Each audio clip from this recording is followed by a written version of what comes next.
Assalamualaikum.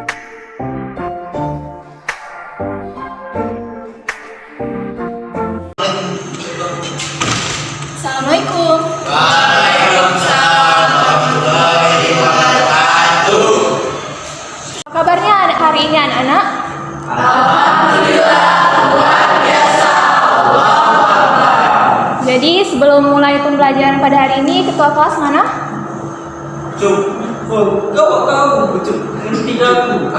Ketua kelas silakan.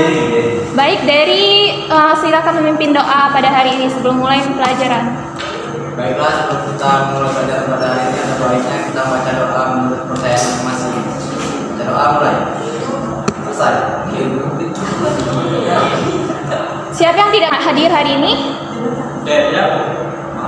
Hadir semua? Hadir semua ya? Baiklah.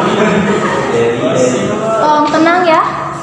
Pada hari ini kita akan memasuki materi terakhir di bab penjajahan Belanda di Indonesia.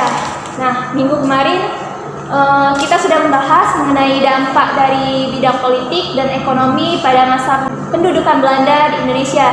Dan hari ini kita akan membahas mengenai dampak pendidikan pada masa pendudukan Belanda di Indonesia. Ini merupakan materi terakhir di bab penjajahan Belanda di Indonesia, jadi harap diperhatikan dengan baik karena minggu depan kita sudah memasuki materi yang baru.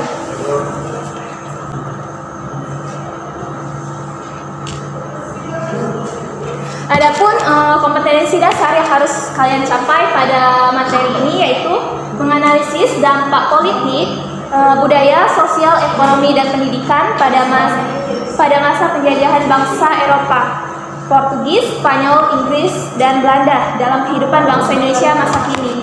Adapun tujuan pembelajaran pada hari ini yaitu dapat menganalisis latar belakang tujuan diterapkannya pada masa penjajahan Belanda di Indonesia, kemudian menelaah kembali kebijakan sistem pendidikan masa pendudukan Belanda di Indonesia, lalu mengkategorikan jenjang pendidikan masa Belanda di Indonesia, kemudian menafsirkan dampak dari penerapan pendidikan Belanda di Indonesia, dan terakhir membuat media pembelajaran merupakan hasil dari materi pendudukan Belanda di Indonesia.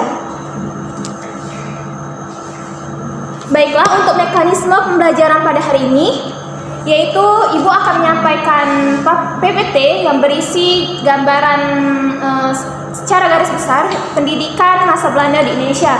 Kemudian akan ada video yang akan kalian tonton. Setelah menonton video tersebut, Ibu harap kalian bisa menyampaikan bagaimana bentuk secara garis besar pendidikan masa Belanda di Indonesia. Kemudian akan ada pembagian kelompok di mana kalian akan mengerjakan tugas kelompok yang akan dipresentasikan dan melakukan tanya jawab. Dan terakhir akan Ibu evaluasi hasil kerja kelompok kalian. Jadi anak-anak ada yang tidak paham dengan mekanisme pembelajaran pada hari ini? Baik.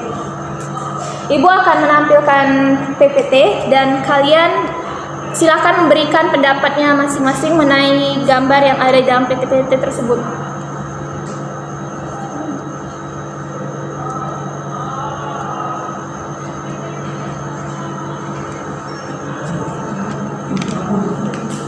Jadi, ada yang bisa memberikan pendapatnya mengenai gambar ini, apa yang kalian lihat dari gambar yang ada di depan ini? Iya, siapa namanya? Nama saya Samuel. Samuel, baik. Berikan pendapatnya mengenai gambar ini, apa yang kamu lihat? Yang saya lihat mengenai gambar tersebut bahwasanya itu merupakan gambaran orang pada zaman dulu mengenai pendidikan itu sendiri, Bu. Seperti yang bisa kita lihat di atas itu sepertinya orang-orang konglomerat atau orang-orang Belanda. Bisa kita lihat dengan ciri-ciri fisiknya, dan di bawah itu sepertinya orang-orang pribumi semua.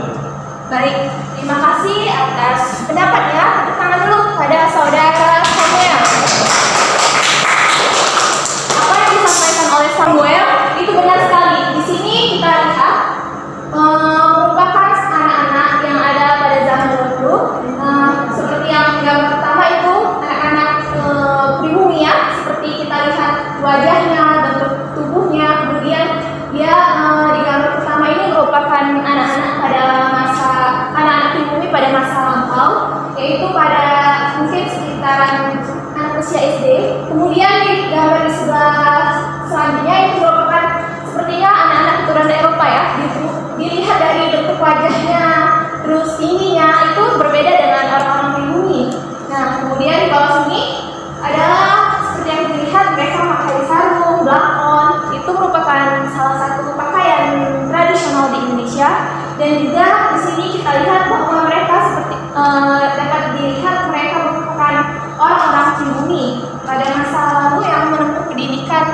di Indonesia. Dan terakhir merupakan di sini ada gambar replika tubuh ya, dapat dilihat bahwa ini merupakan salah satu bentuk pendidikan pada masa Belanda di Indonesia. Selanjutnya Ibu akan menampilkan video yang akan kalian lihat untuk membantu memahami materi dampak pendidikan masa Belanda di Indonesia.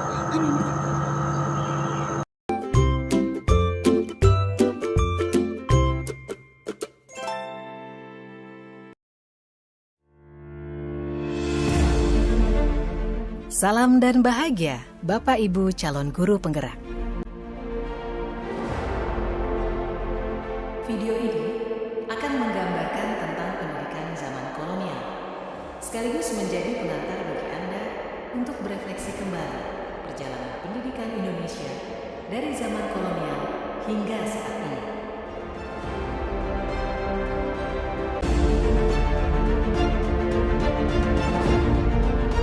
Tahukah Anda, pada tahun 1854,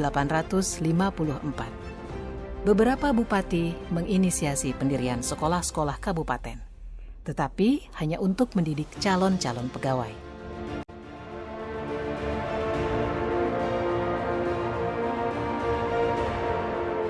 Kemudian tahun yang sama, lahirlah sekolah-sekolah Bumi Putra yang hanya mempunyai 3 kelas.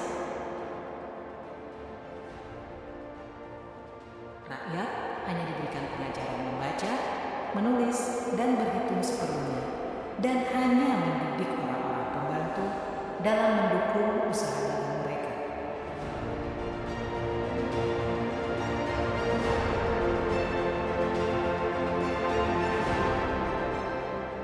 Pemerintah Hindia Belanda memberikan kelonggaran kepada para calon mudir dokter Jawa untuk mendapatkan pendidikan dan pengajaran. Namun, tahukah Anda mengapa? Jadi kalian tadi sudah menonton video yang telah ditayangkan tadi. Nah, apa yang kalian dapatkan dari informasi di video itu tadi dan juga PPT yang berisi gambar tadi mengenai bagaimana sistem pendidikan kolonial Belanda di Indonesia? Ada yang bisa menggambarkan sedikit, tidak apa-apa? Jadi Bu, Ya, silakan sama. video tadi saya melihat bahwasanya pendidikan Belanda tersebut dengan pribumi itu dibedakan antara orang-orang Belanda dengan orang-orang pribumi itu sendiri. Begitu saja. Baik, terima kasih atas jawabannya Samuel. Beri tepuk tangan dulu pada Samuel.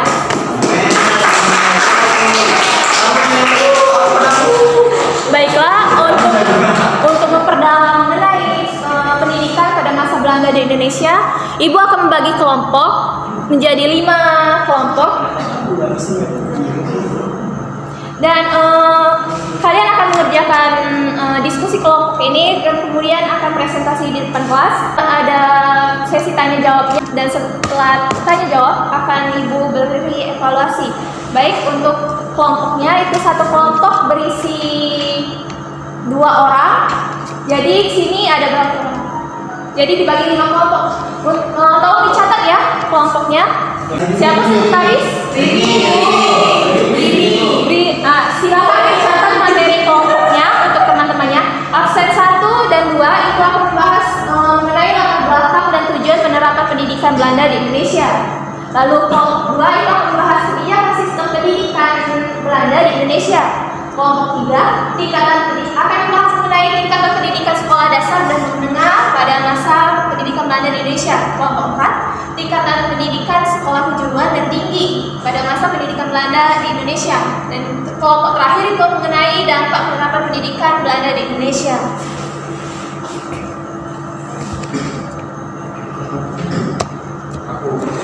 Ibu akan membagikan LKPD yang akan kalian isi berdasarkan hasil diskusi kelompoknya masing-masing.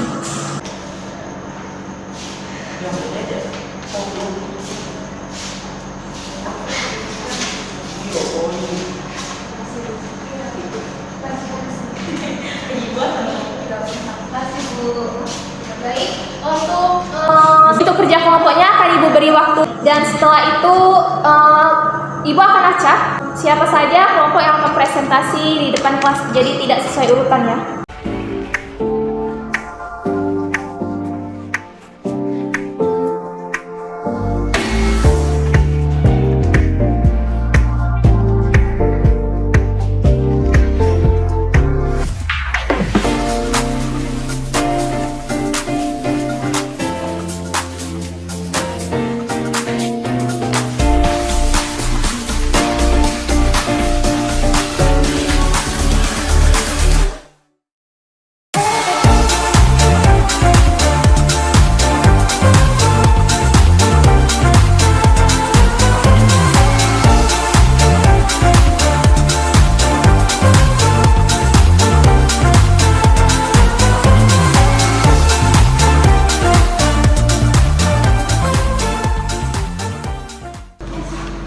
Baiklah, di sini kelompok 3 akan mempresentasikan materi mereka mengenai dampak pendidikan masa Belanda di Indonesia, tepatnya pada jenjang pendidikan dasar dan menengah. Bagi anak-anak yang ingin mencatat hasil presentasi mereka, memberikan saran, masukan, kritik, pertanyaan, dipersilakan nanti ya, ada sesinya. Silakan kelompok 3. Baik, kami akan mempresentasikan materi kami, yaitu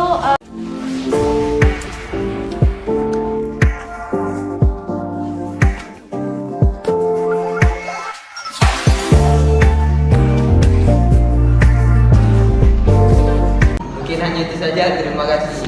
Itu saja dari kelompok kami. Bukan sesi kalau teman-teman ada yang bertanya atau menanggapi, dipersilakan.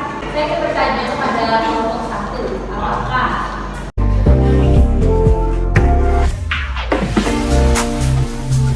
tolong beri aplaus pada kelompok yang telah maju dan bagi anak-anak yang telah mengajukan pertanyaannya. Dan untuk kelompok 3 dipersilakan untuk duduk tempatnya kembali. terima kasih Bu. Jadi berdasarkan hasil diskusi kelima kelompok tadi, coba kalian anak-anak sebutkan bagaimana pendidikan zaman Belanda di Indonesia, latar belakangnya. Ada yang bisa menyebutkan? Latar belakang dari pendidikan zaman Belanda di Indonesia, diberlakukannya pendidikan zaman Belanda di Indonesia. Ada yang bisa menjawab? Politik etis, Bu. Politik etis, benar. Siapa namanya? Widiantika, Bu. Widiantika, Bu. Jadi pertama itu adalah politik etis. Politik etis ini ada yang bisa menjelaskan seperti apa? Saya, Bu. Ya, siapa namanya? Bu. Kejora. Kejora ya. Silakan, Kejora. Jadi politik etis ini sebuah kebijakan yang dikeluarkan oleh pemerintahan Belanda, tepatnya pada saat pidato Ratu Wilhelmina dengan 3 programnya, yaitu irigasi, emigrasi, dan edukasi. Dan salah satunya yaitu edukasi yang memberikan dampak yang sangat berpengaruh sekali, terutama pada saat masa pergerakan nasional Indonesia.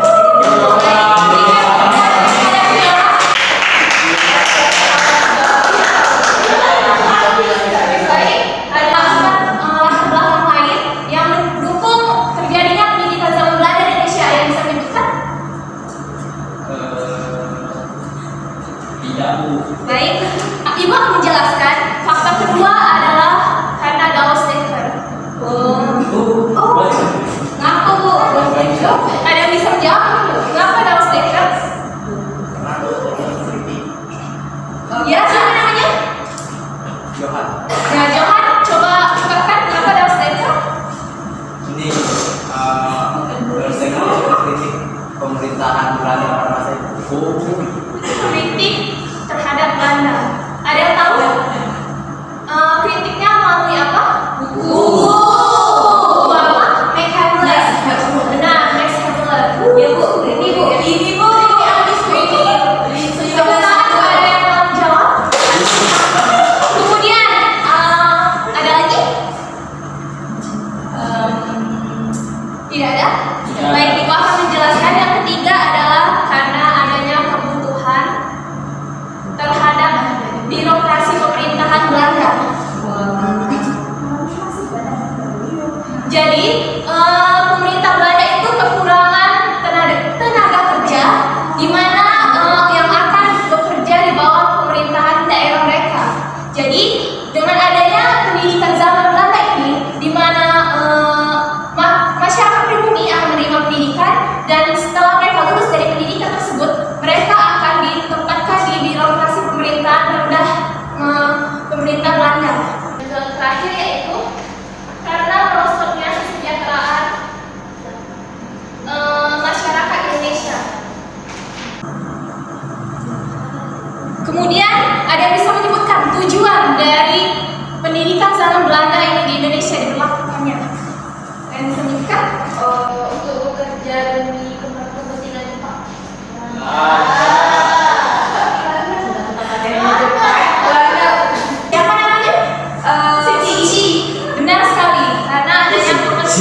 Tujuan dari berdirinya pendidikan zaman Belanda di Indonesia. Tidak ada. Karena pemberian pendidikan rendah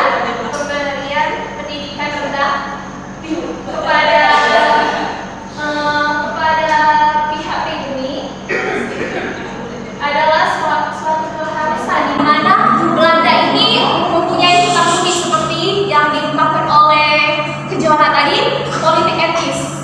Maaf.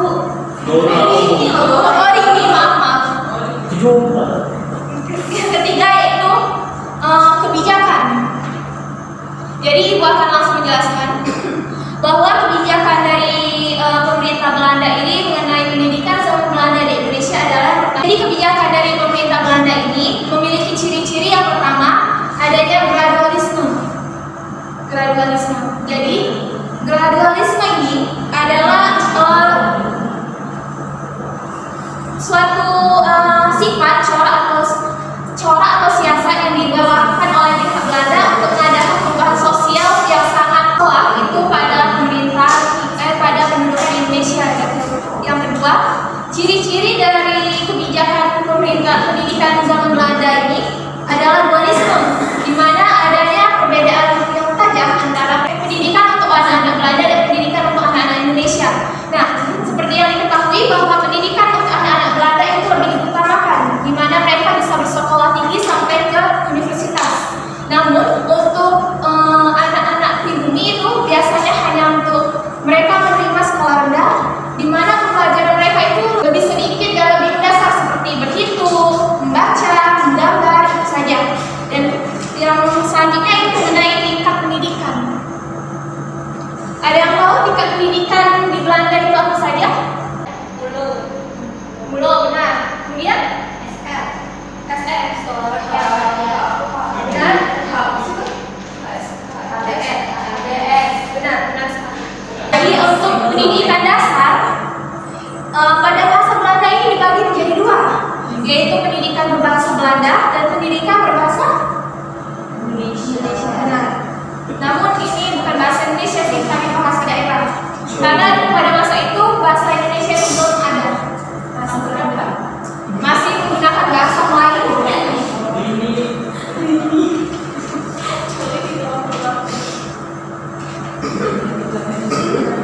Pendidikan berbahasa Belanda ini dibagi menjadi ada tiga jenis. Yang pertama itu HIS, yang kedua itu EILS, dan ketiga itu HCS. HIS ini untuk pendidikan untuk anak-anak Belanda dan juga anak-anak moderat, sedangkan EILS itu untuk anak-anak Eropa, dan sedangkan HCS itu untuk anak-anak Cina. Kemudian untuk berbahasa Belanda yaitu ada Verval School atau sekolah dasar Verval School. Yang kedua itu ada sekolah Okoro atau sekolah kelas 2. Dan yang ketiga itu ada sekolah desa atau tadi sekolah rakyat itu pada masa Jepang. Kemudian untuk menengah ada yang tahu? Tingkat pendidikan di menengah pada zaman Belanda di Indonesia, ada yang tahu? Tidak ada? Baiklah, untuk yang pertama itu MULO, kemudian HBS. Dan MULO dan HBS ini adalah pendidikan menengah pertama atau SMP pada zaman sekarang. Sedangkan AFS itu pendidikan menengah pada zaman Belanda, namun sekarang adalah SMA. Kemudian ada sekolah kejuruan.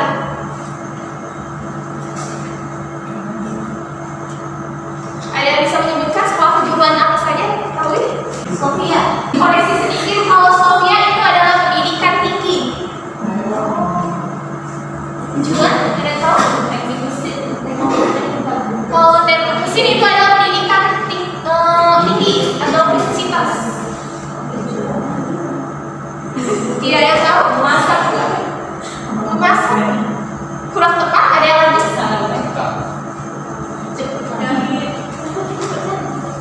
Tidak ada? Baiklah, untuk kejuruan itu ada pertukangan, sekolah pertukangan,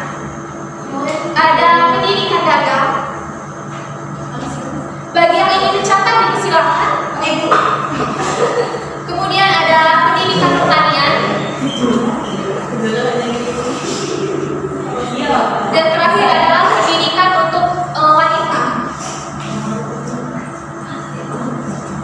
Pendidikan wanita ini biasanya itu diajarkan mengenai menenun, menjahit, terus menganyam. Nah, kemudian untuk pendidikan tinggi tadi benar ada Stovia. Iya. Kemudian ada lagi sekolah teknik, nah. Ada lagi? Tidak ada. Kemudian sekolah hukum dan sekolah pendidikan guru atau quick school. Stovia ini pada masa sekarang kita kenal sebagai UI, benar. Siapa namanya? Rini. Tangan Rini. Kemudian teknik ITB. Hukum. Hukum itu masih masuk ke dalam UI. Kemudian pendidikan guru. Dan terakhir itu adalah dampak. Ibu ingin tahu siapa yang bisa menyebutkan dampak dari pendidikan zaman Belanda di Indonesia? Ya, ini memunculkan tokoh-tokoh pendidikan. Benar, memunculkan kaum-kaum intelektual. Adanya jenjang itu seperti SMP dan SMA. Benar sekali, adanya jenjang pendidikan. Terakhir adanya pendidikan untuk dokter Jawa, di mana pendidikan untuk dokter Jawa ini munculnya sebagai pemicu awal pendidikan dokter pada saat ini. Sehingga jadi ini seperti dokter Jawa ini seperti pelopor dari kedokteran pada masa ini. Ada yang ingin tanya mengenai hal ini? Silakan bertanya jika ada yang masih bingung atau tidak paham apa yang dijelaskan, apa yang dituliskan, ya silakan. Ya. Dari pendidikan itu apakah itu meningkatkan taraf kehidupan masyarakat Indonesia? Ada yang bisa jawab? Lebih banyak Sudah. Ada yang bisa jawab? Sebelum Ibu teruskan? Izin Bu, Ya. sepertinya kurang meningkatkan taraf karena pada masa Belanda itu tidak semua pribumi bisa bersekolah. Nah, benar sekali. Jadi, siapa namanya? Suci, Bu. Beri tepuk tangan pada siapa namanya? Suci, Bu. Beri tepuk tangan pada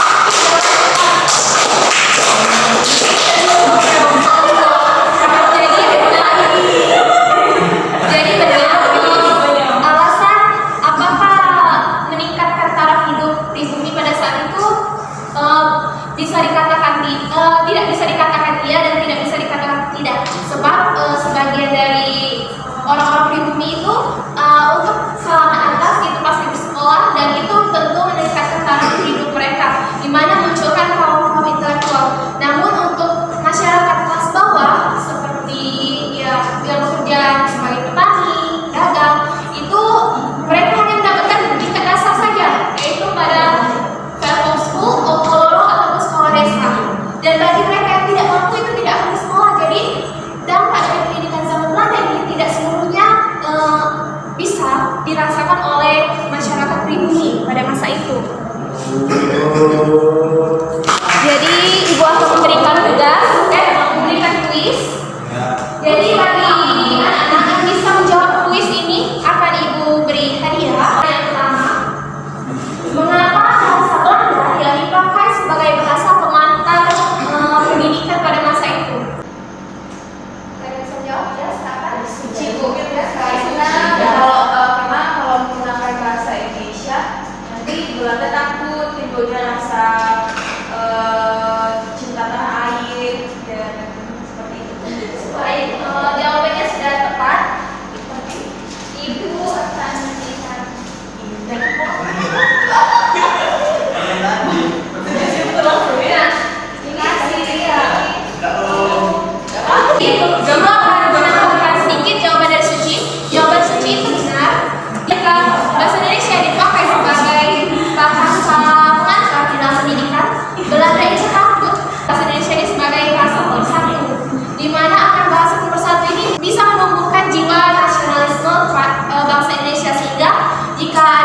jika nasionalisme itu sudah muncul, maka pemberontakan itu pasti bisa terjadi lambat laun, dan Belanda takut jika Indonesia akan memberontak pada mereka. Kemudian untuk hal lainnya itu untuk tujuan sendiri menyediakan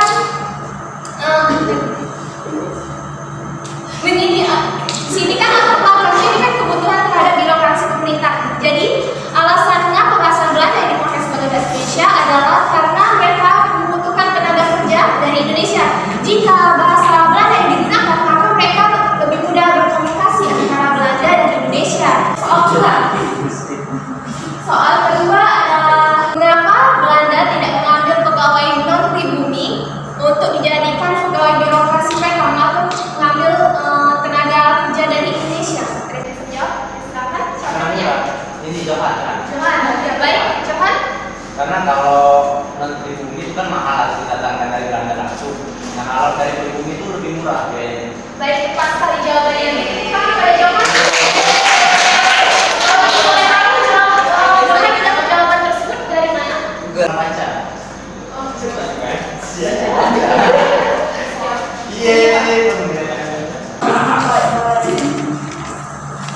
Mungkin itu saja pemaparan materi pada hari ini. Terima kasih pada anak-anak yang telah memaparkan hasil presentasi mereka dan memberikan jawab. Lalu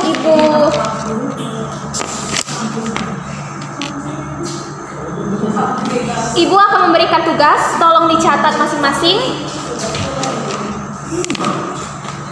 Tugasnya itu membuat media pembelajaran seperti poster atau infografis. Nah, materi mengenai poster atau infografisnya yaitu dampak dari pendidikan Belanda ini di Indonesia. Terserah bebas pada masa sekarang atau pada masa lalu. Kemudian untuk pengumpulannya itu di ketua kelas. Siapa ketua kelasnya? Johan. Kumpulkan di Johan itu paling lambat hari Minggu. Kemudian Johan bisa mengumpulkannya ke Ibu lewat WA saja. Ada yang ditanyakan? Ada yang ditanyakan? Ada yang bisa menyimpulkan materi pada hari ini? Satu orang. Ini. Baik, jadi materi kita hari ini yaitu mengenai pendidikan zaman Belanda di Indonesia. Nah, latar belakang dari mengapa sih Belanda itu melakukan pendidikan di Indonesia ini menurutku karena yang adanya kepentingan bagi dia untuk memperoleh tenaga kerja dengan murah. Tadi Bu, karena kritik, dikritik. Jadi terus tujuannya tadi ya itu Bu, aku ingin mengambil tenaga kerja dengan harga yang murah. Nah, dan ada beberapa tingkatan jenjang sekolah pada masa pemerintahan Belanda di Indonesia. Adanya sekolah dasar, menengah, dan kejuruan serta tinggi. Mungkin hanya itu Bu. Terima kasih. Beri tepuk tangan pada hari ini.